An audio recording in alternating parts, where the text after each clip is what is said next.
স্বামীর এক নাম্বার অধিকার যেটা স্ত্রীর কাছে একজন স্বামী পাও না, তাআতুহু ফিল মা'রুফ। ন্যায়সঙ্গত যত কথা আছে, কর্ম আছে, সব ক্ষেত্রে একজন স্বামীর আনুগত্য করা হলো স্ত্রীর এক নাম্বার দায়িত্ব। ন্যায়সঙ্গত কোনো কথা, কোনো কর্মের ক্ষেত্রে একজন স্ত্রী তার স্বামীর আনুগত্য করা, এটা স্বামী তার স্ত্রীর কাছে পাও না। স্ত্রী যদি ন্যায়সঙ্গত কোনো কথা বলে, কোনো কাজ বলে, এই ক্ষেত্রে স্বামী যদি বলে স্ত্রীর এই বিষয়গুলা পালন করাটা, এটা একজন স্বামী তার বিবির কাছে পাও না। এই ব্যাপারে আমরা কয়েকটা উদাহরণ শুনি, 6টা উদাহরণ। বলেন কয়টা? 6টা। এক নাম্বার উদাহরণ তিরমিজি শরীফের 1159 নাম্বার হাদিসের বর্ণনা। ক্বালা রাসূলুল্লাহ সাল্লাল্লাহু আলাইহি ওয়াসাল্লাম, নবীজি সাল্লাল্লাহু আলাইহি ওয়াসাল্লাম বলেন, লাউ কুনতু আমিরান আহাদান আইয়াসজুদা লি আহাদ। নবীজি বলেন, আমি যদি কোনো মানুষকে বলি, অন্য কোনো মানুষকে সিজদা করার জন্য যদি আমি আদেশ করতাম, আমি যদি কোনো মানুষকে আদেশ করতাম অন্য কোনো মানুষকে সিজদা করার জন্য, লা আমারতুল মারআতা আন তাসজুদা লি যাওজিহা, তাহলে স্ত্রীকে বলতাম তার স্বামীকে সিজদা করার জন্য। আল্লাহ ছাড়া যদি আমি কাউকে সিজদা করার জন্য বলতাম, তাহলে স্ত্রীকে বলতাম তার স্বামীকে সিজদা করার জন্য। কিন্তু আল্লাহ ছাড়া কাউকে সিজদা করা জায়েজ নাই, তাই আমি নবী এই হুকুম দেই না। নবী গুরুত্ব বুঝাইলেন একজন স্বামী তার স্ত্রীর কাছে কতটা গুরুত্বপূর্ণ ব্যক্তি। সিজদা করা, আল্লাহ ছাড়া কাউকে সিজদা করা জায়েজ নাই, হারাম। নবী বলেন, যদি আমি আল্লাহ ছাড়া কাউকে সিজদা করার হুকুম দিতাম, জায়েজ করতাম, বৈধতা যদি দিতাম, তাহলে একজন স্ত্রীকে বলতাম তার স্বামীকে সিজদা করতে। কিন্তু আল্লাহ ছাড়া কাউকে সিজদা করা জায়েজ নাই, যদি থাকতো তা এটাই বলতাম। তাহলে বলেন একজন স্বামীর গুরুত্ব স্ত্রীর কাছে কি কম না অনেক বেশি? 2 নাম্বার দৃষ্টান্ত, কিতাবের নাম ইবনে মাজাহ, হাদিস নাম্বার 1862 নাম্বার হাদিস। ক্বালা রাসূলুল্লাহ সাল্লাল্লাহু আলাইহি ওয়াসাল্লাম, নবীজি বলেন, লাউ আন্না রাজুলান আমারা ইমরাআতা, কোন ব্যক্তি যদি তার স্ত্রীকে হুকুম করে, আনতান কুলা মিন জাবালিন আহমারা ইলা জাবালিন আসওয়াদ, কোন ব্যক্তি যদি তার স্ত্রীকে হুকুম করে লাল পাহাড় থেকে কালো পাহাড় পর্যন্ত পাথর বহন করে নিয়ে যাওয়ার জন্য, ওয়ামিন জাবালিন আসওয়াদা ইলা জাবালিন আহমারা, কালো পাথর থেকে পাহাড় থেকে লাল পাহাড় পর্যন্ত যদি পাথর বহন করতে কোন স্ত্রীকে তার স্বামী হুকুম করে, লাকানা নাউলুহা আন তাফআলা, তাহলে ওই স্ত্রীর জন্য স্বামীর এই হুকুম পালন করা অপরিহার্য হয়ে যেত। কোন স্বামী যদি তার স্ত্রীকে বলতো লাল পাহাড় থেকে কালো পাহাড় পর্যন্ত পাথর বহন করে নিয়ে যাও, অথবা কালো পাহাড় থেকে লাল পাহাড় পর্যন্ত পাথর বহন করে নিয়ে যাও, স্ত্রীর জন্য এই হুকুম পালন করা অপরিহার্য হয়ে যেত। নবী গুরুত্ব বুঝাইলেন যে একজন স্বামী তার স্ত্রীর কাছে কতটা গুরুত্বপূর্ণ ব্যক্তি। উদাহরণ নাম্বার 3, ইবনে মাজাহ কিতাবের নাম, হাদিস নাম্বার 1853 নাম্বার হাদিসের বর্ণনা। এই হাদিসের মধ্যে আসছে, আব্দুল্লাহ ইবনে আবি আওফা রাদিয়াল্লাহু তাআলা আনহু বলেন, লাম্মা কদিমা মুআযুম মিনাশ শাম, নবীজির সাহাবী মুআয রাদিয়াল্লাহু তাআলা আন যখন শাম দেশ থেকে আসলেন, শাম দেশ থেকে আসার পর সাজাদা লিন নবী সাল্লাল্লাহু আলাইহি ওয়াসাল্লাম, আল্লাহ নবীর সিজদা করছে। নাউজুবিল্লাহ। নবীজির সাহাবী মুআয রাদিয়াল্লাহু তাআলা আন শাম দেশ থেকে আইসা আল্লাহ নবীর সামনে সিজদা করে দিছে। নবীজি তার সাহাবী মুআয ইবনে জাবালকে বললেন, মা হাযা ইয়া মুআয, মুআয তুমি এটা কি করলা? মুআয ইবনে জাবাল জবাব দিলেন, আতাইতু শাম, আমি শাম দেশে গেলাম। শামে যাওয়ার পর ফাওয়াফাকতুহুম ইয়াসজুদুনা লিআসাকিফাতিহিম ওয়া বাকারিকাতিহিম, আমি শাম দেশে গেলাম, যাওয়ার পর আমি দেখলাম শাম দেশের মানুষ তাদের ধর্মীয় নেতা আর রাজনৈতিক নেতা যারা তাদেরকে সিজদা দেয়, আওয়াজ দিয়ে বলেন নাউজুবিল্লাহ। আমি শামে গেলাম, গিয়ে দেখি ওই অঞ্চলের মানুষ তাদের ধর্মীয় নেতা এবং তাদের রাজনৈতিক নেতাদেরকে তারা সিজদা দেয়। কে? মুআয ইবনে জাবাল দেখলেন। ফাওয়াদিতু ফি নাফসি আন্না ফাআলা বিকা ইয়া রাসূলুল্লাহ, ইয়া রাসূলুল্লাহ, আমি যখন দেখলাম তারা তাদের ধর্মীয় নেতা আর রাজনৈতিক নেতাদেরকে সিজদা দেয়, ফাওয়াদিতু ফি নাফসি আন্না ফাআলা যাকা বিকা, আমি মনে মনে নিয়ত করলাম আমি আপনার কাছে আসার পর আমরাও আপনার সামনে এই আমলটা করব, মানে আমরাও আপনাকে সিজদা দিব। তারা তাদের ধর্মীয় নেতাকে সিজদা দেয়, তারা তাদের রাজনৈতিক নেতাদেরকে সিজদা দেয়, তাই আমিও নিয়ত করলাম আপনাকে আমরা সিজদা করব। এবার নবীজি যেই কথাটা বলছে, এই কথাটা সারা দুনিয়ার ওই সমস্ত মানুষদেরকে জানায়া দিবেন যারা পায়ে সিজদা দেয়, সারা দুনিয়ার ওই সমস্ত ব্যক্তিদেরকে জানায়া দিবেন যারা মাজারে সিজদা দেয়। রাসূল সাল্লাল্লাহু আলাইহি সাল্লাম বললেন, ফালা তাফআলু, এটা জীবনেও করবা না। সুবহানাল্লাহ। আমার নবীর চাইতে দামি মাখলুক দুনিয়াতে আছে। নবীজি বললেন এটা জীবনেও করবা না, এটা কখনো করবা না। তাহলে আমার নবী তাকে সিজদা করতে নিষেধ করলেন। আমার নবীর চাইতে বড় পীর বলেন, বড় শায়েখ বলেন, বড় আল্লামা বলেন, বড় মুফতি বলেন, বড় মুহাদ্দিস বলেন, দুনিয়ার মধ্যে কেউ নাই, হবেও না। নবীজি বলে দিলেন এটা কখনো করবা না।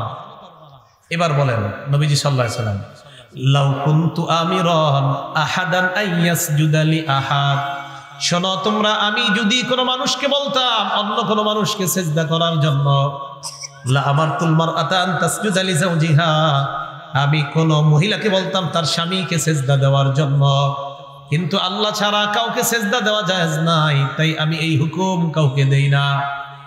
এরপর আল্লাহ নবী বলেন, আল্লাযী নাফসু বিয়াদিহি, ওই আল্লাহর কসম, শোনো তোমরা, লা তুআদ্দিল মারআতু হাক্কা রাব্বিহা হাত্তা তুআদ্দি হাক্কা যাওজিহা, একজন নারী ততক্ষণ পর্যন্ত আল্লাহর হক আদায় করতে পারবে না যতক্ষণ তার স্বামীর হক না আদায় করবে, ততক্ষণ রবের হক আদায় করতে পারবে না। তাহলে একজন স্বামীর স্ত্রীর কাছে গুরুত্ব কম না অনেক বেশি? দেখেন তো নবী কথাটা কইল কি, ভাই স্বামীর হক পরিপূর্ণ না করা পর্যন্ত রবের হক কোনো স্ত্রী পরিপূর্ণ করতে পারবে না। কোনো স্ত্রী যদি তার স্বামীকে সারাক্ষণ কষ্ট দেয়, আর সে সারাক্ষণ নামাজ পড়ে রোজা রাখে আর বুঝে আমি খুব আল্লাহ ওলি, কিন্তু স্বামীর সাথে সারাক্ষণ খারাপ আচরণ করতে থাকে, রাসূল বলেন তুমি ততক্ষণ রবের হক পুরা করতে পারবে না যতক্ষণ স্বামীর হক পুরা না হবে। হে মানুষ, তোমরা আল্লাহকে ভয় করো, তোমাদের রবকে ভয় করো। আল্লাযী খালাকাকুম মিন নাফসিন ওয়াহিদা, যিনি তোমাদেরকে একজনের থেকে বানিয়েছেন, ওই একজনকে আদম আলাইহিস সালাম। কি একজন? এরপরে আল্লাহ ব্যাখ্যা দেন, ওয়া খালাকা মিনহা যাওজাহা, আল্লাহ আদম নবীর থেকেই বানিয়েছেন তার স্ত্রীকে তথা তোমাদের আম্মা হাওয়া আলাইহাস সালাতু ওয়াস সালামকে। ওয়াবাসসা মিনহুমা রিজালান কাসীরাও ওয়া নিসাআ, আদম এবং হাওয়া তাদের দুজনের থেকে আল্লাহ নারী পুরুষ পৃথিবীর মধ্যে বিস্তৃত করে দিয়েছেন, নারী পুরুষদের বিস্তার ঘটিয়েছেন এই দুইজনকে কেন্দ্র করেই, আদম এবং হাওয়া। সূরা নাহলের ৭২ নম্বর আয়াতে আল্লাহ বলেন, ওয়াল্লাহু জাআলা লাকুম মিন আনফুসিকুম আজওয়াজা, আল্লাহ পাক রব্বুল আলামিন তোমাদের থেকে তোমাদের স্ত্রীদেরকে বানিয়েছেন। ওয়া জাআলা লাকুম মিন আজওয়াজিকুম বানিনা ওয়া হাফাদা, এবং আল্লাহ পাক রব্বুল আলামিন তোমাদের স্ত্রীদের থেকেই তোমাদের সন্তান এবং নাতি নাতনিদেরকে সৃষ্টি করেছেন। প্রথমে স্ত্রী, ওনাকে কেন্দ্র করেই তো নাতি নাতনি হয় দুনিয়াতে, ঠিক না? তিনি বলতেছেন আল্লাহু জাআলা লাকুম মিন আনফুসিকুম আজওয়াজা ওয়া জাআলা লাকুম মিন আজওয়াজিকুম বানিনা ওয়া হাফাদা, বানিনা মানে সন্তান, হাফাদা নাতি নাতনিদেরকে আল্লাহ বানিয়েছেন। তাহলে একটা পরিবার গঠন হয় স্বামী স্ত্রীকে কেন্দ্র করে, এরপরে একটা পরিবারের সূচনা হয়, ছেলে হয়, মেয়ে হয়, তাদের থেকেই দুনিয়াতে নাতি নাতনি তারা দুনিয়াতে আসে। এইভাবে একটা পরিবার বিস্তৃত লাভ করে, আস্তে আস্তে বড় হয়। এই স্বামী স্ত্রীর পরিচয় একদিন দাদা দাদি হয়, নানা নানি হয়, আস্তে আস্তে। এই জন্য প্রত্যেকটা স্বামী যারা আছেন তাদের স্ত্রীদেরকে যেন আল্লাহ নেককার দিনদার স্ত্রী বানিয়ে দেন। আর যারা এখনো বিয়ে করেন নাই, আল্লাহ যেন আপনাদের প্রত্যেকের জীবনে একজন নেককার দিনদার স্ত্রী মিলিয়ে দেয় এবং ওই দিনদার স্ত্রীর জন্য যেন দিনদার স্বামী আল্লাহ মিলিয়ে দেয়। এই জন্য বিয়ে করার ক্ষেত্রে একটা মেয়ের মধ্যে 4টি গুণ দেখে তাকে বিয়ে করা হবে। বলেন কয়টি গুণ? সহিহ বুখারীর 5090 নম্বর হাদিসের বর্ণনা। ক্বালা রাসূলুল্লাহ সাল্লাল্লাহু আলাইহি ওয়াসাল্লাম তুনকাহুল মারআতু লি40। নবীজি সাল্লাল্লাহু আলাইহি ওয়াসাল্লাম বলেন একটা মেয়েকে 4টি গুণ দেখে বিয়ে করা হবে। 1 নাম্বার লিমালিহা, তার সম্পদ দেখে। কি দেখে? কি দেখে? এই জন্য যৌতুক চান? হ্যাঁ, যৌতুক হারাম। বলেন সবাই যৌতুক হারাম। সবাই বলেন যৌতুক হারাম। লিমালিহা মানে তার অর্থনৈতিক অবস্থাটা দেখা, 1 নাম্বার। 2 নাম্বার ওয়ালি হাসাবিহা, তার বংশ দেখা। মেয়ে বিয়ে করলে মায়ের বংশটা দেখবেন কেমন, মানে মেয়ের মায়ের সাধারণত আর কি মায়ের বংশের দিক থেকে কেমন, সাধারণত এটা চেষ্টা করবেন দেখতে। আর মেয়ের জন্য যে ছেলে দেখবেন আপনারা, ছেলের বাবার দিক থেকে বংশ কেমন এটা একটু চেষ্টা করবেন দেখার। কি কথা বুঝে আসছে? ছেলের ক্ষেত্রে বাবার দিকটা দেখবেন আর মেয়ের ক্ষেত্রে মায়ের দিকটা দেখবেন। 3 নাম্বার ওয়ালি জামালিহা, সৌন্দর্যতা দেখা। নবীজি বলেন ওয়ালি দীনিহা, 4 নাম্বার দিনদারিতা দেখা।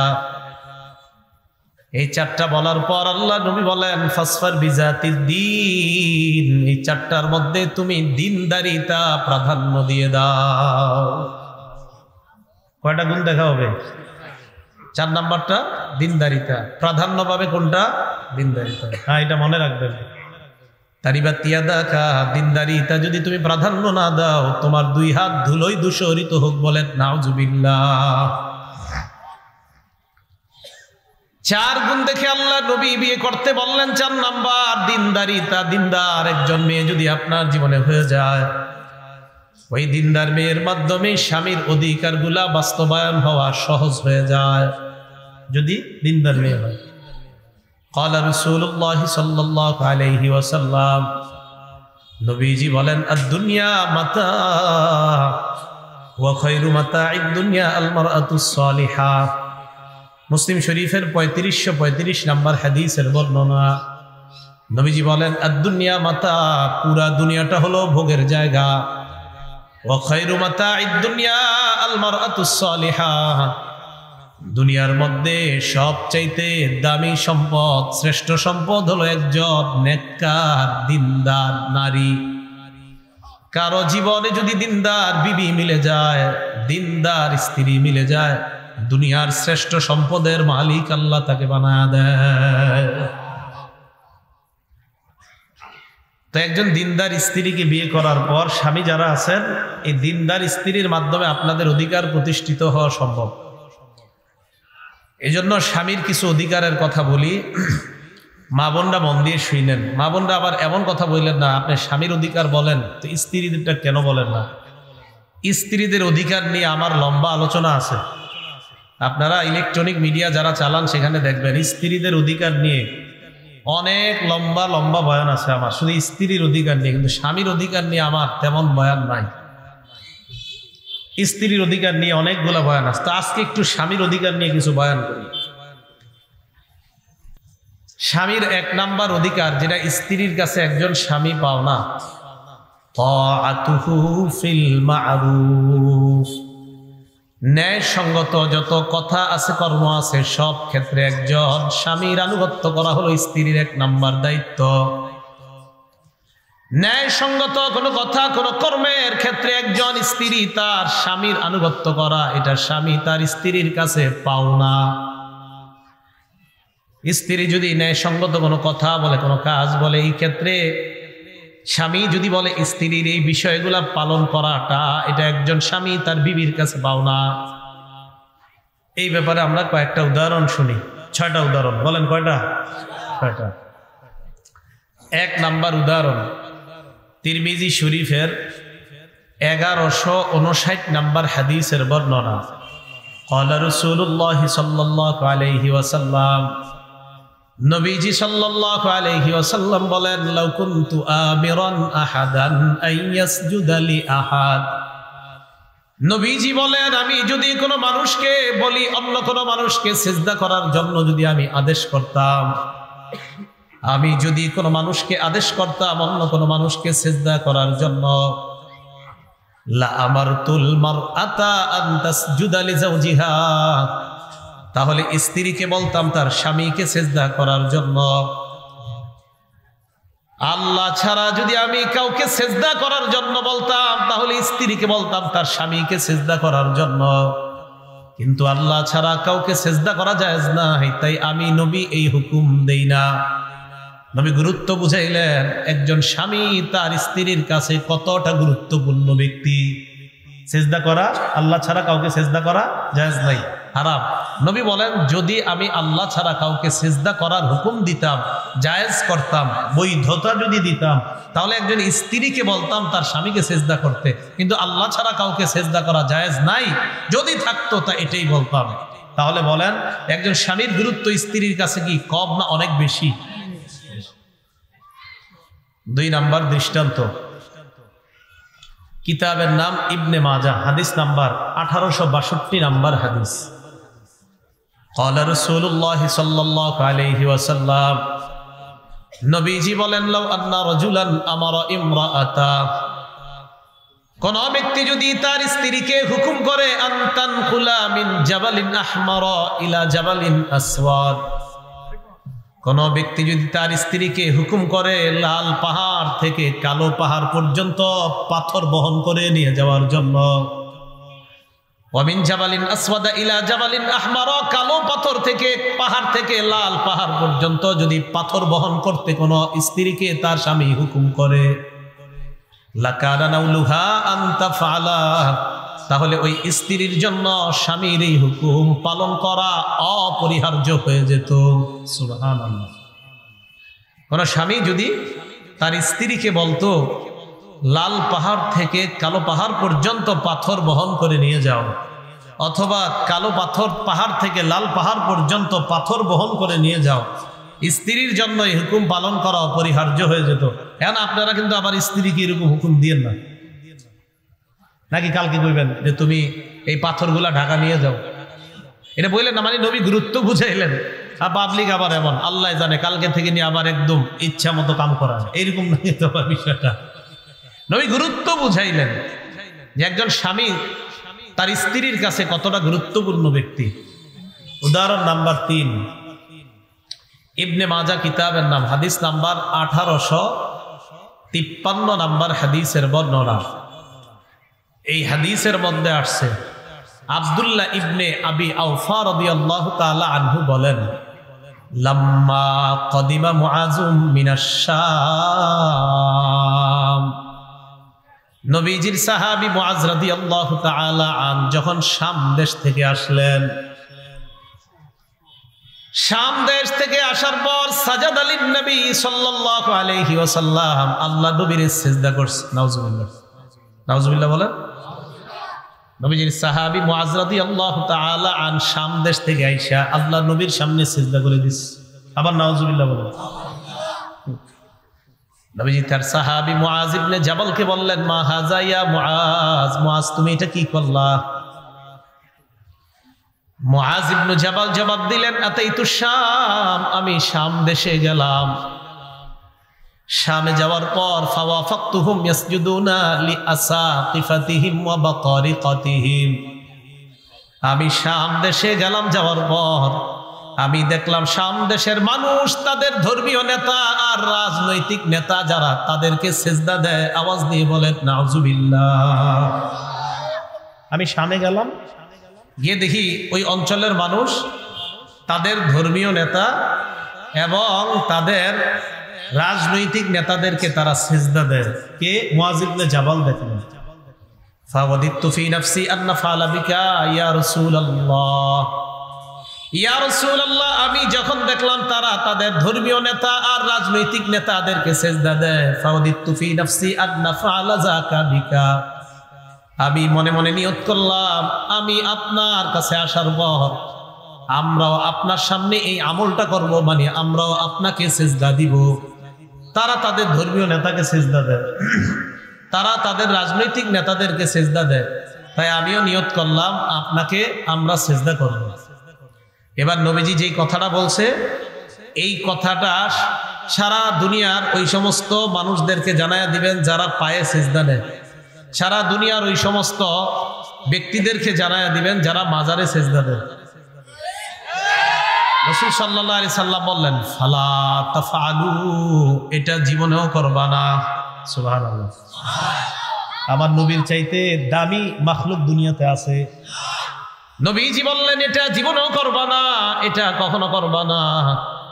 তাহলে আমার নবী তাকে সিজদা করতে নিষেধ করলেন। আমার নবীর চাইতে বড় পীর বলেন, বড় শায়েখ বলেন, বড় আল্লামা বলেন, বড় মুফতি বলেন, বড় মুহাদ্দিস বলেন, দুনিয়ার মধ্যে কেউ নাই, হবেও না।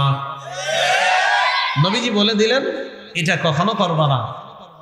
এবার বলেন নবীজি সাল্লাল্লাহু আলাইহি সাল্লাম, লাউ কুনতু আমিরান আহাদান আইয়াসজুদা লি আহাদ, শোনো তোমরা, আমি যদি কোনো মানুষকে বলতাম অন্য কোনো মানুষকে সিজদা করার জন্য, লা আমারতুল মারআতা আন তাসজুদা লি যাওজিহা, আমি কোন মহিলাকে বলতাম তার স্বামীকে সিজদা দেওয়ার জন্য, কিন্তু আল্লাহ ছাড়া কাউকে সিজদা দেওয়া জায়েজ নাই, তাই আমি এই হুকুম কাউকে দেই না।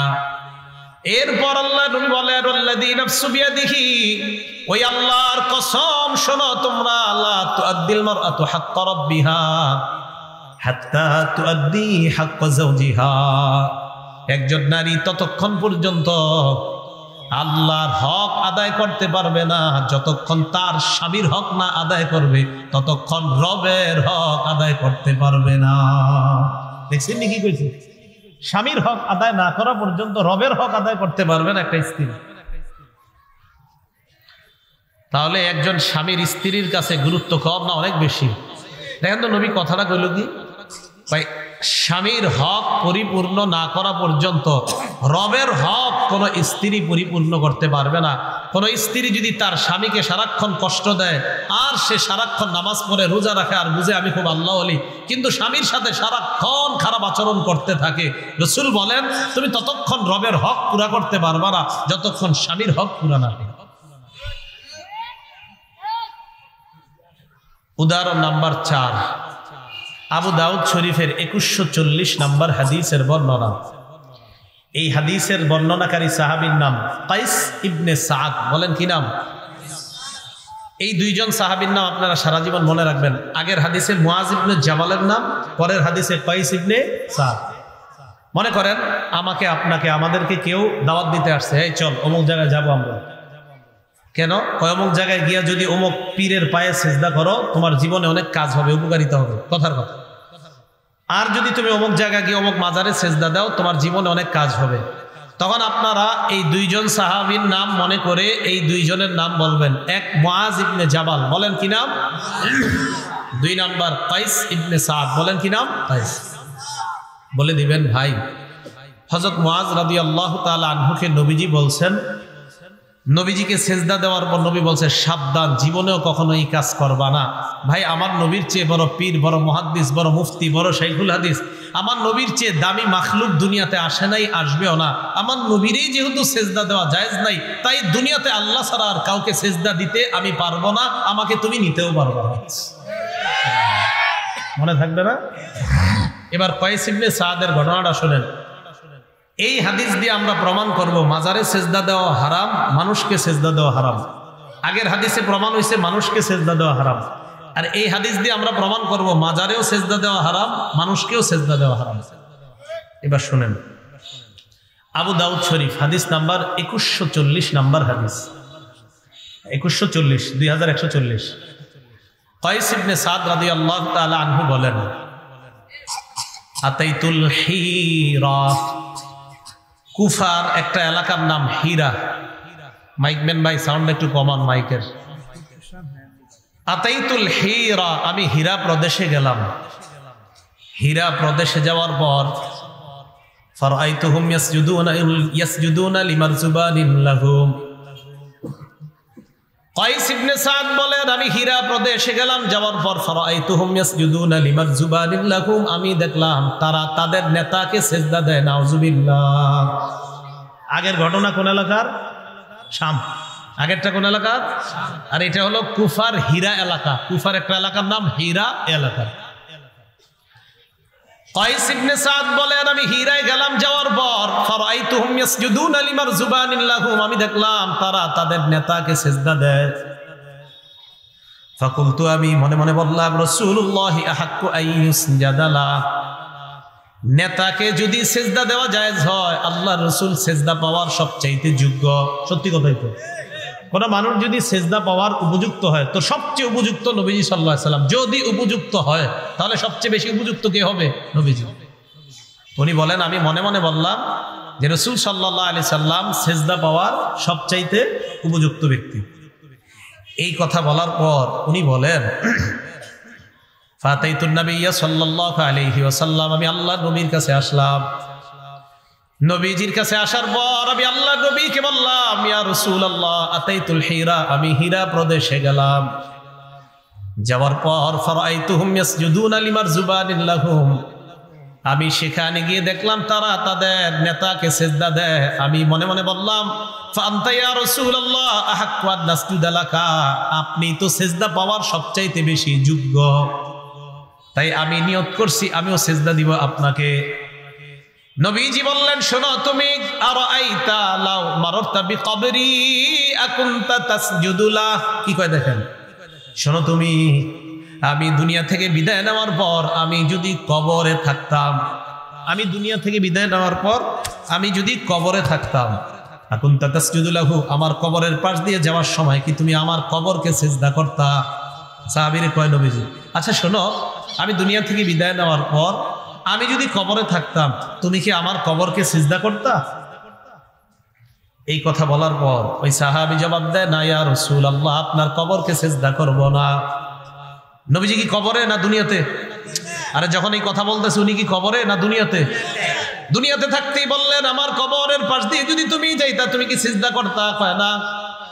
নবীজি বললেন ফালা তাফালু, শোনো তুমি আমার কবরের সামনে দিও যেমন সিজদা করবা না, আমি দুনিয়াতে থাকতেও কখনো সিজদা করবা না। বলেন তো আমার নবীর কবরের চাইতে দুনিয়াতে আর চাইতে দামি কবর কখনো হবে? যেহেতু আমার নবীর কবরকে সিজদা দেওয়া হারাম, অতএব দুনিয়ার কোন মাজারেও সিজদা দেওয়া হারাম। আর নবী বলেন আমারেও সিজদা দিবা না, যেহেতু আমার নবীকে সিজদা দেওয়া হারাম, অতএব দুনিয়ার কোন মানুষ আর সিজদা পেতেই পারে না, দুনিয়ার কোন মানুষকে সিজদা দেওয়া যাবে না, আল্লাহ ছাড়া অন্য কাউকে সিজদা দেওয়া হারাম। বলেন আল্লাহ ছাড়া অন্য কাউকে সিজদা দেওয়া? তাহলে আমি বলি আপনারা জবাব দিবেন আল্লাহ ছাড়া কোনো মানুষকে সিজদা দেওয়া, আল্লাহ ছাড়া কোনো কবর কোনো মাজারকে সিজদা দেওয়া, আল্লাহ ছাড়া কোনো গাছকে অথবা অন্য কিছুকে সিজদা দেওয়া, মনে থাকবে তো? এবার নবীজি সাল্লাল্লাহু আলাইহি সাল্লাম এই হাদিসের শেষেও কি বলে দেখেন, লাউ কুনতু আমিরান আহাদান আইয়াসজুদা লি আহাদ, আমি যদি কোনো মানুষকে বলতাম অন্য কোনো মানুষকে সিজদা করার জন্য, আমারতুল মারআতা আমারতুন নিসা আইয়াসজুদনা লি আজওয়াজিহিন্না, আমি নারীদেরকে বলতাম তাদের স্বামীকে সিজদা করার জন্য, কিন্তু আল্লাহ ছাড়া কাউকে সিজদা করা জায়েজ নাই। তাহলে এই হাদিসেও বললেন সিজদা করা যদি আল্লাহ ছাড়া কাউকে সিজদা করা জায়েজ হতো, আমি নারীদেরকে বলতাম তারা যেন তাদের স্বামীদেরকে সিজদা করে। তাহলে বলেন তো এই হাদিস দ্বারাও বোঝা যায় একজন স্ত্রীর কাছে তার স্বামীর মর্যাদা কম না অনেক বেশি? উদাহরণ নাম্বার 5, এটা হাদিসের কিতাব আছে নাম সহিহুল জামি', এই কিতাবের 660 নম্বর হাদিসের বর্ণনা। বিসমিল্লাহ। এই হাদিসের মধ্যে আসছে ক্বালা রাসূলুল্লাহ সাল্লাল্লাহু আলাইহি ওয়াসাল্লাম, নবীজি বলেন ইদা সাল্লাতিল মারআতু খামসাহা, কোন নারী যদি 5 ওয়াক্ত সালাত আদায় করে, বলেন কয় ওয়াক্ত নামাজ? 5 ওয়াক্ত নামাজ যদি কোন নারী ঠিকমতো আদায় করে, ওয়া সামাত শাহরাহা, রমজান মাসের রোজা যদি ঠিকমতো আদায় করে, ওয়া হাসসানাত ফারজাহা, নিজের সতীত্বের হেফাজত যদি করে, নিজের লজ্জাস্থানের হেফাজত করে। 4 নাম্বার ওয়া আতাআত যাওজাহা, স্বামীর আনুগত্য যদি করে। 4 নাম্বার স্বামীর আনুগত্য। আমি আবার বলি পরে আপনারা বলবেন কোনো নারী যদি 5 ওয়াক্ত নামাজ পড়ে, 2 নাম্বার যদি রমজান মাসে রোজা রাখে, 3 নাম্বার যদি লজ্জাস্থানের হেফাজত করে, 4 নাম্বার যদি স্বামীর আনুগত্য করে, বলেন 1 নাম্বার, 2 নাম্বার, 3 নাম্বার, 4 নাম্বার স্বামীর আনুগত্য। নবীজি বলেন তাইলালাহা, কিয়ামতের ময়দানে এই নারীকে বলা হবে উদখুলিল জান্নাতা মিন আইয়ি আবওয়াবিল জান্নাতি শি'তি, তুমি জান্নাতের যেই দরজা দিয়ে মন চায় ওই দরজা দিয়ে জান্নাতের মেহমান হয়ে যাও। তাহলে এই 4 গুণের মধ্যে স্বামীর আনুগত্যের কথা আছে না নাই? আছে। তাহলে যারা স্ত্রী আছেন আপনারা সবাই স্বামীর অধিকারগুলো যেন ন্যায়সঙ্গত কথা এবং কাজে সব ক্ষেত্রে যেন স্বামীর অধিকার আমরা রক্ষা করতে পারি, আল্লাহ তৌফিক দান করুন। আল্লাহুম্মা লাকাল হামদু ওয়া লাকাশ শুকর। 6 নাম্বার উদাহরণ তিরমিজি শরীফের 1161 নাম্বার হাদিসের বর্ণনা। قال رسول الله صلى الله عليه وسلم, নবীজি সাল্লাল্লাহু আলাইহি ওয়াসাল্লাম বলেন ইযা মাতাতিল মারআতু ওয়া যাওজুহা আনহা রাদিন, আপনাদের এলাকার কোন নারী যদি মারা যায়, আপনাদের এলাকা হাদিসে এটা আসে না কিন্তু, মানে কোন নারী যদি মারা যায়, তো এটা আপনাদের এলাকায় ওয়াজ দেখে বললাম আপনাদের এলাকার কোন নারী যদি মারা যায়, ওয়া যাওজুহা আনহা রাদিন, মারা যাওয়ার সময় যদি ওই নারীর উপর ওই বিবির উপর তার স্বামী সন্তুষ্ট থাকে, নবীজি বলেন দাখালাতিল জান্নাহ, মরবে সাথে সাথে জান্নাতের মেহমান হয়ে যাবে, জান্নাতে প্রবেশ করবে। তাহলে কোন স্ত্রী মারা যাওয়ার সময় যদি স্বামী তার উপর সন্তুষ্ট থাকে, ওই স্ত্রীর ঠিকানা কোথায়? জান্নাত। আল্লাহ আমাদের মা বোনদেরকে স্বামীর আনুগত্য সমস্ত ন্যায়সঙ্গত কাজে যেন আনুগত্য করতে পারে, আল্লাহ তৌফিক দান করেন। এবার আসেন অধিকার নাম্বার 2। তাহলে 1 নাম্বার অধিকার গেল ন্যায়সঙ্গত সব ক্ষেত্রে স্বামীর আনুগত্য করা। অধিকার নাম্বার 2, স্বামীর বাড়ির ঘরের কাজগুলো আপনি নিজেই করার চেষ্টা করবেন। স্বামীর বাড়ির যে ঘরের কাজ আছে এটা আপনি নিজে করার চেষ্টা করবেন। দেখেন স্বামীর বাড়ি এটা মানে আপনার বাড়ি, স্বামীর বাড়ি এটা তো আপনারই বাড়ি, স্ত্রী যারা আছেন এটা তো আপনারই ঘর। আচ্ছা বলেন তো, একটা ঘরের মধ্যে স্বামী বেশি সময় থাকে না স্ত্রী? এ সত্যি কথা। এই জন্য এটা আপনারই ঘর, আপনার ঘরটা আপনি সুন্দরভাবে ঠিকঠাক রাখা এটা আপনার কর্তব্য। দলিল আবু দাউদ শরীফের 2988 নাম্বার হাদিসের বর্ণনা। আবু দাউদ 2988। আলী রাদিয়াল্লাহু তাআলা আনহু বলেন যে আমি তোমাদেরকে একটা ঘটনা শোনাই, এই ঘটনাটা ফাতেমার। বলেন তো হযরত ফাতেমার সম্পর্কে হযরত আলীর কি হয়? স্ত্রী হয়। আলী রাদিয়াল্লাহু তাআলা আনহু বলেন জানো তোমরা ফাতেমাকে? ফাতেমা হলো কানাত মিন আহাব্বা ইলাইহি মিন নবী সাল্লাল্লাহু আলাইহি সাল্লাম। হযরত ফাতেমা হলেন কানাত মিন আহাব্বি আহলিহি, রাসূল সাল্লাল্লাহু আলাইহি সাল্লামের পরিবারের সবচাইতে প্রিয় যে মানুষগুলা নবীজির কাছে, এর মধ্যে ফাতেমা উল্লেখযোগ্য একজন, যেই ফাতেমা রাসূলের কাছে এত প্রিয়, সবচেয়ে বেশি প্রিয় নবীর কাছে যারা, ফাতেমা তাদের একজন। তো হযরত আলী কয় ফাতেমার ঘটনা তোমাদেরকে শোনাই। কি কয়? জাররাত বির রাহা, কয় ফাতেমা জাতা কল, মুরব্বীরা জাতা চিনবেন, হ্যাঁ জাতা কল, ওই যে আগের দিনে, কয় জাতা ঘুরাইতে ঘুরাইতে ফাতেমার কষ্ট এমন হয়েছে হাত্তা আসসারাত ফি ইয়াদিহা, হাতের মধ্যে ফুসকা পড়ে গেছে। ওয়া সাকাত বিল কিরবা হাত্তা আসসারাত ফি নাহরিহা, কলসি ভর্তি করে পানি টানতে টানতে ফাতেমার কোমরের মধ্যে দাগ পড়ে গেছে। মা বোনরা কলসি ভরে পানি টানে না? তো এই যুগে কিন্তু এত কঠিন না, আপনার ঘরের পাশে পুকুর, ওই সময় আপনার পুকুর অনেক দূরে, পানি আনতে হইতো। 3 নাম্বার ওয়াকানাসাতিল বাইতা, ঘর ঝাড়ু দিতে দিতে হাত্তা আসসারাত ফি নাহরিহা, ঘর ঝাড়ু দিতে দিতে হাত্তা বাররাত সিয়াবুহা, ঘর ঝাড়ু দিতে ফাতেমার কাপড়গুলা প্রায় সময় ময়লা হয়ে যেত। তাহলে 1 নাম্বার জাতা, এটা কাজ করতে করতে ফাতেমার হাতের মধ্যে ফুসকা পড়ে যায়। 2 নাম্বার কলস টানতে টানতে ফাতেমার কোমরের মধ্যে দাগ পড়ে যায়। 3 নাম্বার ওয়াকানাসাতিল বাইতা, ঘর ঝাড়ু দিতে দিতে হাত্তা বাররাত সিয়াবুহা, ফাতেমার কাপড়গুলা প্রায় সময় ময়লা হয়ে যায়। এতটুকু কি বুঝছেন সবাই? আলী বলেন ফাতান নবী সাল্লাল্লাহু আলাইহি ওয়াসাল্লাম খাদামুন, আল্লাহ নবীর কাছে কিছু খাদেম আসছে, নবীর কাছে কিছু খাদেম উপহার আসছে। ওই জামানায় খাদেম আসতো উপহার হিসাবে। তো হযরত আলী ফাতেমা রাদিয়াল্লাহু তাআলা আনহাকে বললেন, ফাতেমা লাউ আতাইতি আবাকি, তুমি যদি তোমার আব্বার কাছে যাইতা, ফাসালতিহি খাদিমা, তোমার আব্বার কাছে যাওয়ার পর যদি একটা খাদেম তোমার আব্বার কাছ থেকে চেয়ে নিয়ে আসতে পারতা। নবীজির কাছে খাদেম আসছে, তো ফাতেমা তুমি যদি নবীজির কাছে যাইতা, একটা খাদেম যদি চেয়ে নিয়ে আসতে পারতা, তাহলে তোমার কষ্টটা একটু কম হইতো।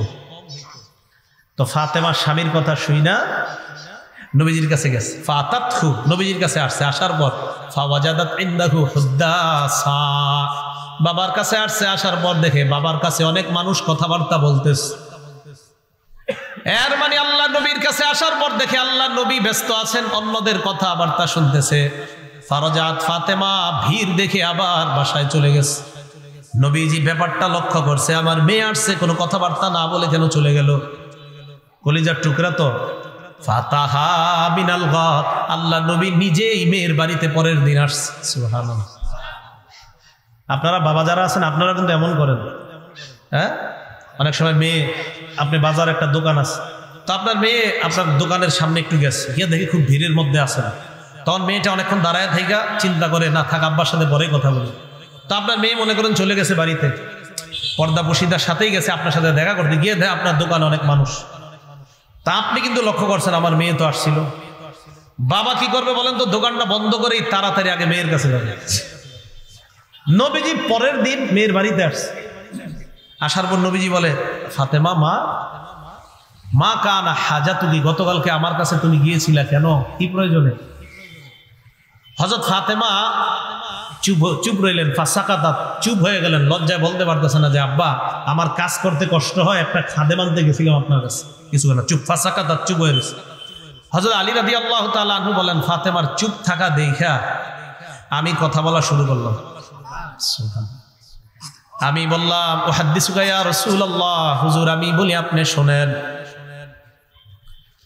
আলী রাদিয়াল্লাহু তাআলা আনহু বললেন, ইয়া রাসূলুল্লাহ, ফাতেমা জাতা কল ঘুরাইতে ঘুরাইতে হাত্তা সারাত ফি ইয়াদিহা, ফাতেমার হাতের মধ্যে ফোসকা পড়ে গেছে। ইন্নাহা জাররাত বিররাহা হাত্তা আসরাত ফি ইয়াদিহা, আপনার কলিজার টুকরাটা জাতা কল ঘুরাইতে ঘুরাইতে তার হাতের মধ্যে ফোসকা পড়ে গেছে।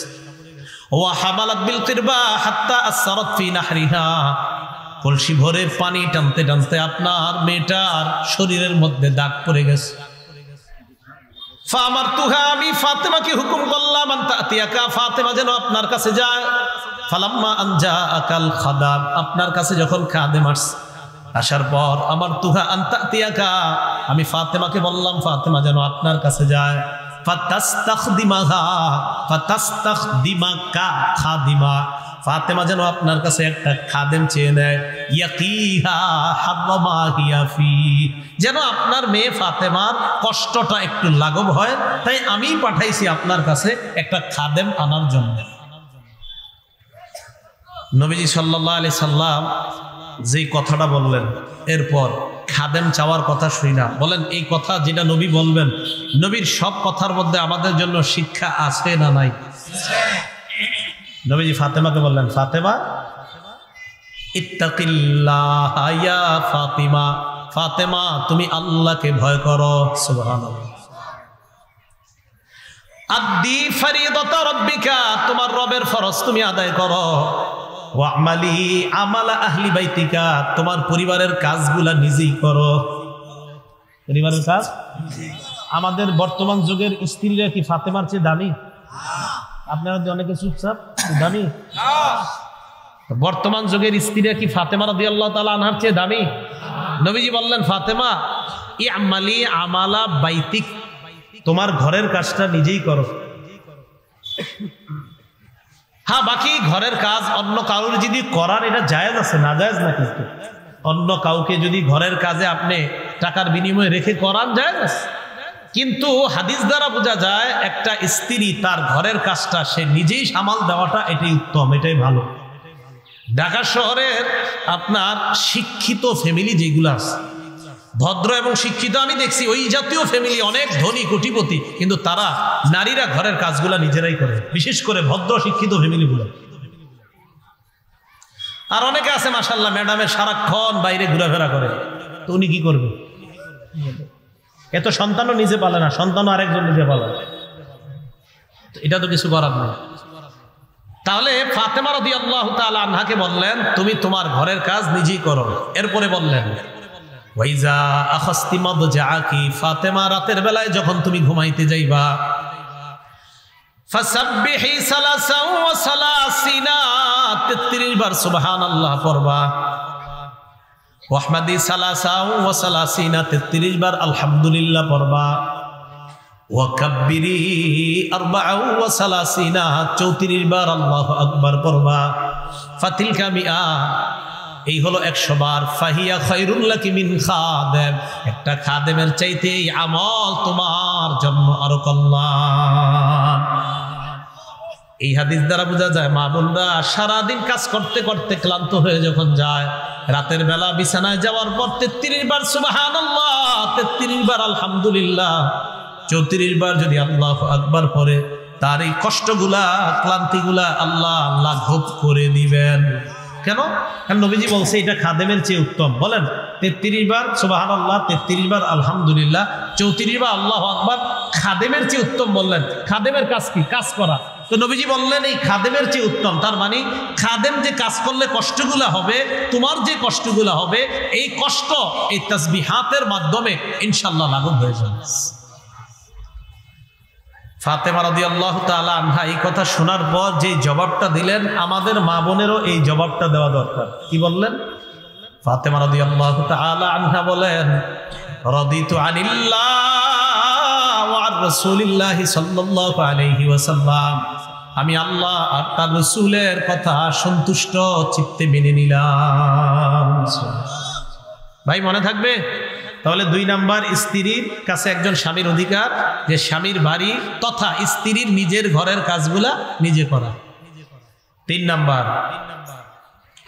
একজন স্বামী তার স্ত্রীর কাছে যে বিষয়টা পাওনা, সেটা হলো স্বামীকে তার বিশেষ চাহিদা পূরণ করার জন্য সুযোগ করে দেওয়া। কি বললাম? একজন স্বামীর বিশেষ চাহিদা পূরণ করা, এটার জন্য একজন স্বামীকে সুযোগ করে দেওয়া তার স্ত্রীর, এটা একটা কর্তব্য।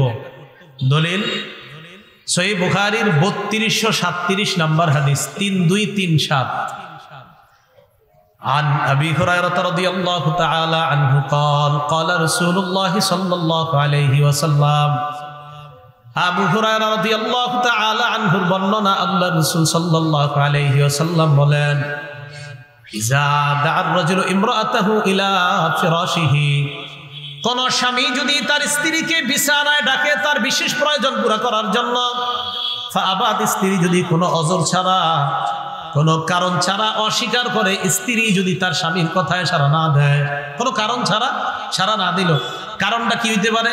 রাত্রে বসে বসে টিভিতে নাটক দেখতেছে, সিরিয়াল দেখতেছে, সময় নাই, ডাক দিছে সময় নাই, মোবাইল টিপতেছে বসে বসে, স্বামী ডাক দিছে স্ত্রী গায়ে, সময় নাই, দাঁড়ান না আর একটু আধা ঘন্টাই সিরিয়ালটা শেষ হয়ে যাবে, তার মানে স্বামীর চেয়ে সিরিয়ালের গুরুত্ব বেশি হয়ে গেল। বাস্তব অর্থে এই আপনার মোবাইল স্বামী স্ত্রীর মাঝে দূরত্ব বাড়িয়ে দিচ্ছে। তো একজন স্বামী তার স্ত্রীকে ডাকছে, তো স্ত্রী অস্বীকার করছে, ফাআবাদ, স্ত্রী অস্বীকৃতি জানাইছে। অস্বীকৃতি জানানোর পর ফাবাতা গদবানা আলাইহা,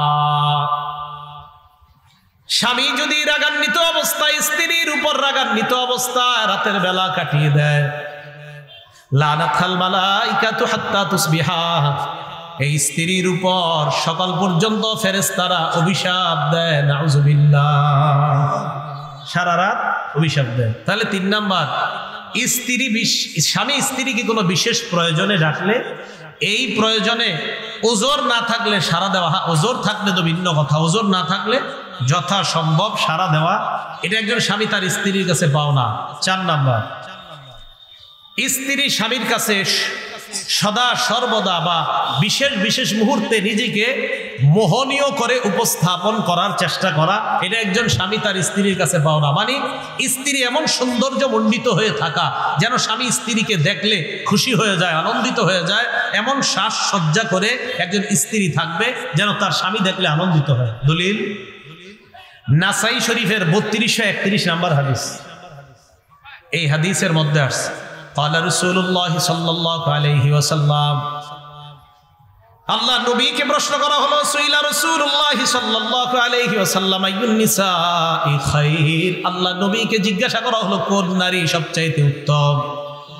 বলেন আমার সাথে, আপনারা বলেন কোন নারী সবচেয়ে উত্তম, বলেন কোন নারী। নবীর এই প্রশ্ন করা হলো, নবীজি জবাব দিলেন আল্লাতী তাসুররুহু ইযা নাযারা, যে নারীর দিকে তার স্বামী যখন তাকায়, তাকানোর সাথে সাথে স্বামীকে আনন্দিত করে দেয়। সুবহানাল্লাহ। আপনার স্বামী আপনার দিকে তাকাইছে, বেচারা সারাদিন অফিস করে আসছে, বিকাল 5টায় ঘরের মধ্যে ঢুইকে আপনারা দেখছে, খুশি হয়ে গেছে, কিন্তু আপনি এমন ভাবে আছেন দেখে মেজাজটা আরো খারাপ হচ্ছে। ইসলাম, এটা ইসলাম, ইসলাম তো বুঝতে হবে আপনার। আপনি তো জানেন যে আমার স্বামীটা প্রত্যেকদিন 5টায় বাসায় আসে, বেচারা সারাদিন মেজাজ মুজাজ খারাপ হয়ে বাসায় আসে, ওই মুহূর্তে এসেই যেন যে আপনার পক্ষ থেকে যেন এমন একটা আচরণ স্বামী পায় যে দেখলেই বেচারা সারাদিনের ক্লান্তিগুলো দূর হয়ে যায়। তো আল্লাতী তাসুররুহু ইযা নাযারা, যে স্ত্রীর দিকে তার স্বামী তাকাইলে সাথে সাথে স্বামীর মনটা আনন্দিত হয়ে যায়। তাহলে ওই নারীকে নবী উত্তম বললেন। 2 নাম্বার, ওয়া তুতিউহু ইযা আমারা, স্ত্রীকে যখন বৈধ কোনো হুকুম দেয় স্ত্রীর সাথে সাথে হুকুমটা পালন করার চেষ্টা করে। 3 নাম্বার, ওয়ালা তুখালিফুহু ফি নাফসিহা ওয়া মালিহি, নিজের সতীত্ব হেফাজতের ক্ষেত্রে আর স্বামীর মাল সম্পদ রক্ষা করার ক্ষেত্রে কখনো খেয়ানত করে না। নিজের সতীত্ব এটাও স্বামীর আমানত, স্বামীর মাল এটাও আমানত, এই আমানত কখনো খেয়ানত করে না। আল্লাহ নবী বলেন এই 3 গুণওয়ালী নারী যারা, আমি নবী তাদেরকে শ্রেষ্ঠ নারী বলে ঘোষণা করলাম। তাহলে 1 নাম্বার, সাজসজ্জা অবলম্বন করা। বলেন কি অবলম্বন করা? এমন সাজসজ্জা যে সাজসজ্জায় স্বামী খুশি হয়ে যায়। সাধারণত একটা নারীর 3 ধরনের বিষয়ে একটা স্বামী খুশি হয়। বলেন কয় ধরনের বিষয়? মুহাদ্দিসিনে কেরাম লেখছে 1 নাম্বার, লিমা ইনদাহু মিন হুসনিহা, একটা মেয়ে সুন্দর, এমনি সুন্দর, আল্লাহ বানাইছেই সুন্দর একটা মেয়েকে, তো এই মেয়ের সৌন্দর্যতা যখন স্বামী বাসায় গিয়ে দেখে সাথে সাথে খুশি হয়ে যায়। আবার মনে রাখবেন, অনেক সুন্দরী মেয়ে আপনি যদি একটু অসুন্দর হয়ে চলাফেরা করেন, আপনি দেখলে কিন্তু মেজাজ খারাপ হয়ে যাবে। অসুন্দর হয়ে চললেন না, কথার কথা আপনি আসার পরেই দেখে আপনার শরীরের মধ্যে, কেন আপনি একটু পরে স্বামীর সামনে যাইতে পারলেন না? জানেন তো 5টা বাজে আসে, আপনি কি করলেন? মাছ কুটা থুইয়া আপনি স্বামীর কাছে আসছেন, পুরো শরীরের মধ্যে মাছের গন্ধ। এই বেটানা আসছে মাত্র বাহির থেকে। ভাই, ইসলাম বোঝার চেষ্টা করে। কেন? আপনি একটু হাতটা ধৌত করে আপনি ওই জায়গা থেকে ফারেক হয়ে আস্তে ধীরে আপনি স্বামীর কাছে যান, নিষেধ করে নেই। তো 1 নাম্বার, লিমা ইনদাহু মিন হুসনিহা, এটার কারণে স্বামী খুশি হয়। 2 নাম্বার, মাহি আলাইহা মিন নাযাফাতিন ওয়া জিনা, স্ত্রীর সাজসজ্জা এবং স্ত্রীর সামর্থ্য অনুযায়ী স্বামী যেই অলংকার দিছে, ওই অলংকার ইত্যাদি দেখলেও মাঝে মাঝে স্বামী খুশি হয়ে যায়। 3 নাম্বার, লিদাওয়ামি ইশতিগালিহা বিত্তাআত, স্ত্রীর দিকে যখন তাকায় দেখে অনর্থক কোনো কাজে স্ত্রী নাই, আল্লাহর ইবাদতে ব্যস্ত আছে। সুবহানাল্লাহ। আবার এমন যেন না হয় সারাদিন টিভি দেখেন, স্বামী ঘরে ঢুকার আগে টিভিটা বন্ধ করে নামাজে দাঁড়ায় যান, এমন যেন না হয়। সারাদিন দেখেন টিভি, জানে যে স্বামী এখন আসবে নামাজ পড়ে, টিভিটা বন্ধ করে আল্লাহু আকবার। লিদাওয়ামি ইশতিগালিহা বিত্তাআত, মানে আপনি অবসর সময়গুলা অনর্থক কাটান না, বরং ইবাদতে কাটান। স্বামী এই বিষয়গুলা দেখলেই আনন্দিত হয়ে যায়। আপনি বলেন তো সত্যি করে, একটা স্বামী যদি তার স্ত্রীকে অবসর সময়গুলা যখনই দেয় তখন দেখে হয়তো কোরআন পড়তেছে, না হয় হাদিস পড়তেছে, না হয় বাচ্চাটাকে কোরআন পড়াইতেছে, না হয় বাচ্চাটাকে একটা ইসলামী গল্প শোনাইতেছে, স্বামীর মনটাকে আনন্দ হবে কিনা বলেন? এগুলো 4 নাম্বার অধিকার। অধিকার নাম্বার 5, স্বামীর অনুমতি ছাড়া নফল ইবাদত করবে না, বিশেষ করে নফল রোজা। স্বামীর অনুমতি, স্বামী বাসায় আছে মনে করে, একটা হলো আপনার স্বামী কাজে থাকে, এই বেচারা ঢাকা থেকে ছুটিতে আইছে 10 দিনের, এই 10 দিন যদি আপনি নফল রোজা রাখতে হয় স্বামীর অনুমতি লাগবে। দলিল তিরমিজি শরীফের 782 নম্বর হাদিসের বর্ণনা। আচ্ছা, দলিলগুলা মাধ্যমে কি বুঝে আসতেছে বলেন তো? যে ইসলামের সৌন্দর্যতাগুলাই ফুটে উঠতেছে। কি যে আমরা মনে করতাম যে না এগুলা মনে শুধু মুখের কথা, না এটা আল্লাহর কথা, এটা রাসূলের কথা। 782 নম্বর হাদিস তিরমিজি শরীফের। এই হাদিসের মধ্যে আছে রাসূলুল্লাহ সাল্লাল্লাহু আলাইহি ওয়াসাল্লামের সাহাবী, এটা আবু হুরায়রার বর্ণনা, তিনি বলেন লা তাসুমুল মারআতু ওয়া যাওজুহা শাহিদুন ইয়াওমান মিন গায়রি শাহরি রমাদান ইল্লা বিইজনিহি। স্বামী যদি বাসায় থাকে, স্বামীর বাসায় থাকা অবস্থায় স্ত্রী একদিনও নফল রোজা রাখতে পারবে না স্বামীর অনুমতি ছাড়া। স্বামী বাসায় আছে, এই স্বামীর অনুমতি ছাড়া, রমজান মাস ছাড়া, আবার রমজানে কিন্তু না, রমজানে রাখতেই হবে। স্বামী অনুমতি না দিলে এটার ব্যাপারে হুজুরদের কাছে নালিশ করবেন, কারণ রমজানের রোজা যদি কোনো স্বামী রাখতে নিষেধ করে এটা নাফরমানি। বলেন এটা কি? আর নাফরমানি কথা এটা শোনা যাবে না। বলেন নাফরমানি কথা কি করা যাবে না? শোনা যাবে না। তাহলে নফল রোজা, স্বামীর উপস্থিতিতে যদি কোনো স্ত্রী নফল রোজা রাখতে হয়, এটা স্বামীর কাছ থেকে অনুমতি নেওয়া, এই অধিকার স্বামী তার স্ত্রীর কাছে পাও না। দলিল তিরমিজি শরীফের 782 নম্বর হাদিস। অধিকার নাম্বার 6, স্বামীর বাড়ির যে সম্পদ আছে এই সম্পদগুলা যথাযথভাবে রক্ষা করা, এমনকি ঘরের খাদ্য তরকারিগুলাও, ঘরের খাদ্য তরকারি, এটাও হাদিস আছে। কি আজীব বিষয়! তিরমিজি শরীফের 670 নম্বর হাদিস। সুবহানাল্লাহ।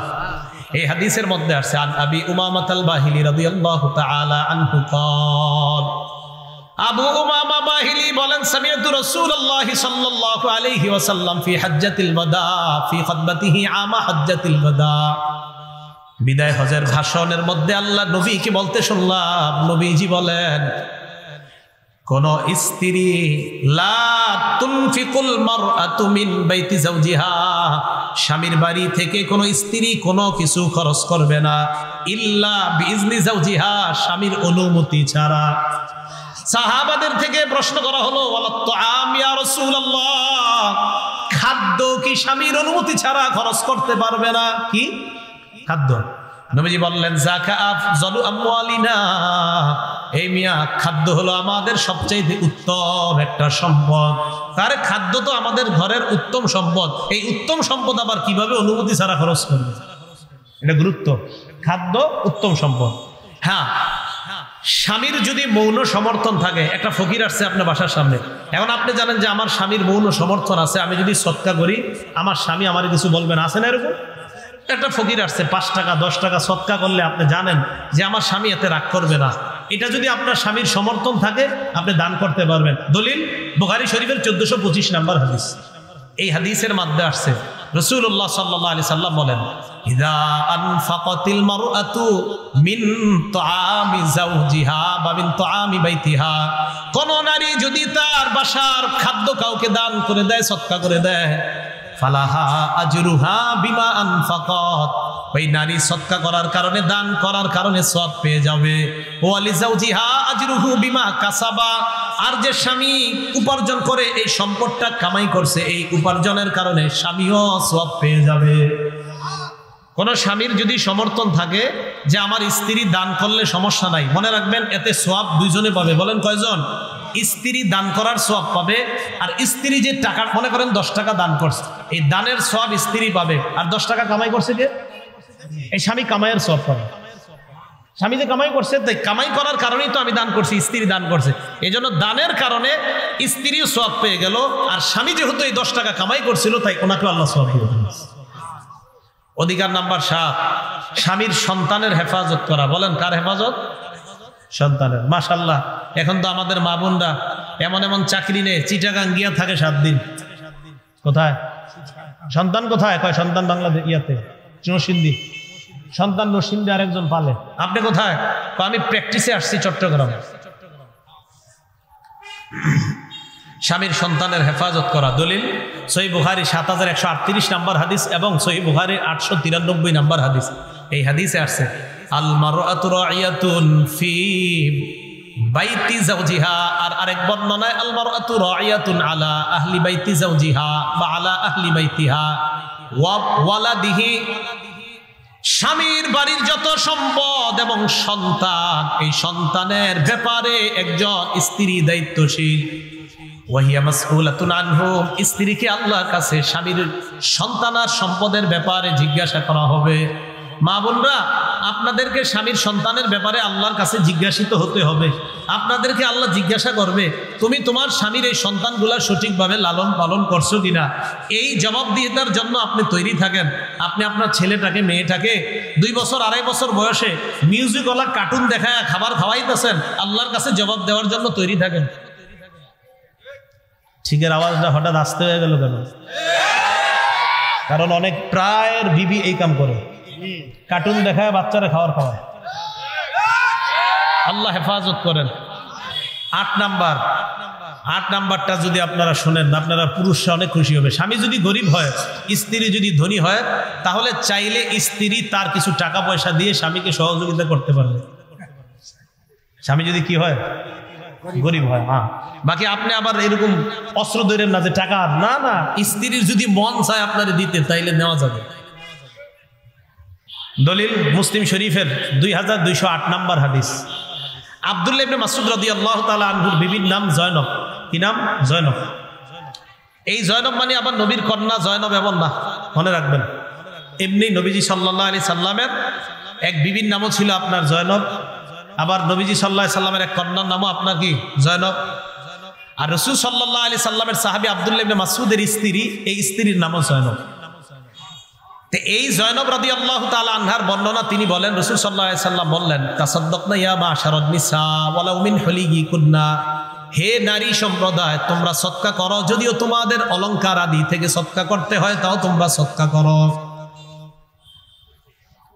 জয়নব রাদিয়াল্লাহু তাআলা আনহা বলেন, এই হাদিস শোনার পর আমি আমার স্বামী আব্দুল্লাহর কাছে গেলাম। যাওয়ার পর আমার স্বামীকে বললাম, ইন্নাকা রাজুলুন খাফিফ, আপনি তো দুর্বল মানুষ, আপনি তো গরিব মানুষ, জাতুল ইয়াদিদ, আপনার তো টাকা পয়সা কম। আল্লাহ নবী হাদিসের মধ্যে একটু আগে বলছে, ইন্না রাসূলুল্লাহি আমারানা বিস সাদাকা, নবী বলছে আমরা নারীরা যেন সদকা করি। আপনি যদি একটু আল্লাহ নবীর কাছে যাইতেন, যাওয়ার পর যদি মাসালা জিজ্ঞাসা করতেন, আমি যদি আপনাকে সদকা করি তাহলে সদকা আদায় হবে কিনা, অন্যথায় তো অন্য কাউকে সদকা করতে হবে, আর যদি আপনাকে দিলেই জায়েজ হয় তাহলে মাসালাটা জেনে আনেন। আব্দুল্লাহ ইবনে মাসউদ রাদিয়াল্লাহু তাআলা আনহু একজন আলেম সাহাবী ছিলেন। সুবহানাল্লাহ। আলেম মানুষ যারা, তারা একটু আপনার আত্মমর্যাদা বোধ হয়। উনি বললেন, আমি পারবো না, তুমি যাও। আমি পারবো না, তুমি নবীজির কাছে গিয়ে মাসালা জিজ্ঞাসা করো, আমি পারবো না। হযরত জয়নব বলেন, আমি নবীজির কাছে গেলাম। যাওয়ার পরে নবীজির দরজার সামনে গিয়ে বসলাম। কোথায়? দরজা। গিয়ে দেখি ফাইদা ইমরাতুম মিনাল আনসার বিবাবি রাসূলিল্লাহ, নবীজির দরজার সামনে আনসারী আরেক মেয়ে বসা। নবীজির দরজার সামনে আনসারী আরেক মেয়ে বসা। তো আমি যখন তাকে দেখলাম, দেখার পর আমরা দুইজন অপেক্ষা করতে লাগলাম। উনি বলেন, জানো ওই মহিলা কেন বসা? আমি জানতে পারলাম ওই মহিলাও একই মাসালা জানার জন্য নবীর কাছে গেছে, আমি যেই মাসালা জানতে গেছি। তো আমরা দুইজন বসা। একটু পরে হযরত বেলাল বের হয়ে আসছে। হযরত বেলালকে আমরা বলি, রাসূলুল্লাহ সাল্লাল্লাহু আলাইহি ওয়াসাল্লাম, বেলাল তুমি আল্লাহ নবীর কাছে যাও, ফাখবিরহু, গিয়ে বলবা, আন্না ইমরাতাইনি তাসআলানিকি, দুইজন মহিলা আল্লাহ নবীকে প্রশ্ন জিজ্ঞাসা করতেছি। কি প্রশ্ন? নবীকে বলবা, আতুজিউস সাদাকাতু আন আজওয়াজিহিমা ওয়া আন হুজুরিহিমা, গিয়ে জিজ্ঞাসা করবা, আমরা যদি আমাদের স্বামী এবং পরিবারের পক্ষ থেকে সদকা করে দেই, এই সদকা আদায় হবে কিনা। আল্লাহ নবীকে এই মাসালাটা জিজ্ঞাসা করবা। ওয়ালা তুখবিরহু মান নাহনু, কিন্তু এটা বইল না আমরা এখানে কারা, আমাকে কথা বইল না। তুমি শুধু মাসালা জানতে চাইবা, তোমার নিজের পক্ষ থেকে বইল না এখানে আমরা কারা। এই কথা বলার পর হযরত বেলাল গেলেন। যাওয়ার পর রাসূল সাল্লাল্লাহু আলাইহি সাল্লামকে প্রশ্ন করলেন, মাসালা জিজ্ঞাসা করলেন, তবে বইলা দিছিল তুমি নিজের পক্ষ থেকে বইল না এখানে আমরা কারা। হযরত বেলাল গেলেন। যাওয়ার পর নবীজি সাল্লাল্লাহু আলাইহি সাল্লামকে গিয়ে বললেন, হুজুর এই মাসালা দুই নারী জিজ্ঞাসা করছে। নবীজি সাল্লাল্লাহু আলাইহি সাল্লাম বললেন, মান হুমা, কারা তারা? দুই নারী কিন্তু বলছে আমাকে কথা বলবা না। হ্যাঁ, নিজের পক্ষ থেকে বলবা না, কিন্তু নবী জিজ্ঞাসা করলে যে বলা যাবে না এমনটা তো আর বলে নেই। তো নবীজি কয় এরা কারা? তো হযরত বেলাল বললেন, হুজুর জয়নব ওয়া ইমরাতুম মিনাল আনসার, একজন হলো জয়নব আর একজন আনসারী এক স্ত্রী, আনসারী সাহাবীর স্ত্রী। নবীজি বললেন আইয়ু জায়ানিব, কোন জয়নব? জয়নব তো অনেকগুলা বিখ্যাত, কোন জয়নব? কয় হুজুর ইমরাতু আব্দুল্লাহ, আব্দুল্লাহ ইবনে মাসউদের বিবি জয়নব। নবীজি বললেন যাও গিয়ে জানায়া দিবা লাহুমা আজরান, তারা যদি স্বামী আর পরিবারের উপর এই সদকা করে দেয় তাদের সওয়াব ডাবল হবে। আজরুল করাবা ওয়া আজরুস সাদাকা, আজরুল করাবা ওয়া আজরুস সাদাকা, একটা হলো আত্মীয়তার বন্ধন রক্ষা করার সওয়াব, আরেকটা হলো স্বামীর, আরেকটা হলো সদকার সওয়াব। এক তো সদকা করার সওয়াব পাবে, আরেকটা হলো আত্মীয়তার বন্ধন রক্ষা করার সওয়াব পাবে।